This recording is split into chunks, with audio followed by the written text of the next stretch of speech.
Nicolas Poincaré, expliquez-nous. Pour la première fois au mois de septembre, une Tesla a été la voiture la plus vendue en Europe devant la Clio. C'est tout à fait inattendu. Oui, et c'est une bascule en tout cas qu'on n'attendait pas si tôt. C'est la première fois qu'une voiture électrique est le modèle le plus vendu en Europe. C'est aussi la première fois qu'une voiture non européenne s'impose en tête de ce hit parade. En l'occurrence, c'est la Tesla Model 3, conçue en Californie et fabriquée en Chine ou aux États-Unis. L'entrée de gamme de chez Tesla qui coûte quand même environ 50 000 euros. Alors certes, le mois de septembre a été un mois particulier sur le marché européen, en très fort recul à cause des retards de livraison dus aux pénuries de composants électroniques. Mais il n'empêche, dans ce contexte difficile, Tesla est le seul constructeur qui s'en sort avec ses résultats insolents. Plus 58% en un an pour les ventes en Europe, plus 20% en 3 mois seulement au niveau mondial. Succès impressionnant pour une entreprise qui a longtemps été moquée. Oui, et qui maintenant ne fait plus du tout rire ses concurrents. Tesla, pendant 15 ans, c'était la boîte qui perdait de l'argent. Aujourd'hui, les bénéfices sont colossaux.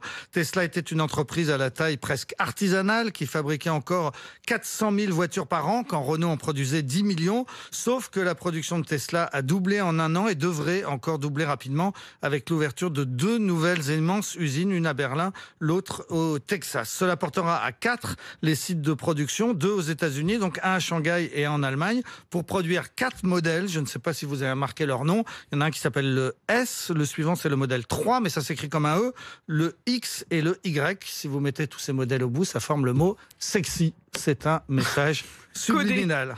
La gamme va ensuite s'élargir avec bientôt l'arrivée d'un pick-up futuriste, puis d'un camion et d'une petite voiture de course qui laissera sur place les Porsche et les Ferrari. Et les marchés financiers adorent.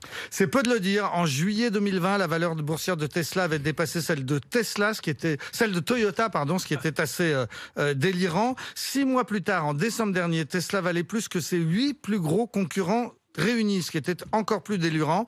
Et 9 mois plus tard, c'est-à-dire aujourd'hui, la valeur de Tesla a encore presque doublé pour atteindre hier 1000 milliards de dollars. Et l'action a encore gagné 12% grâce à 2 bonnes nouvelles. Désormais, donc, Tesla est la 6e plus grosse entreprise du monde en termes de valeur. Elle vient de dépasser Facebook. Et forcément, du coup, le PDG Elon Musk est désormais l'homme le plus riche du monde. Et de très loin, avec une fortune évaluée à 255 milliards de dollars, 60 milliards de plus que le deuxième, Jeff Bezos, le patron d'Amazon. Il y a encore un an, Elon Musk n'était que 34e au classement des milliardaires. Sa fortune a augmenté de 230 milliards en un an et de 25 milliards pour la seule journée d'hier. Très belle journée pour lui hier. Allez, dans un instant, la météo, le journal.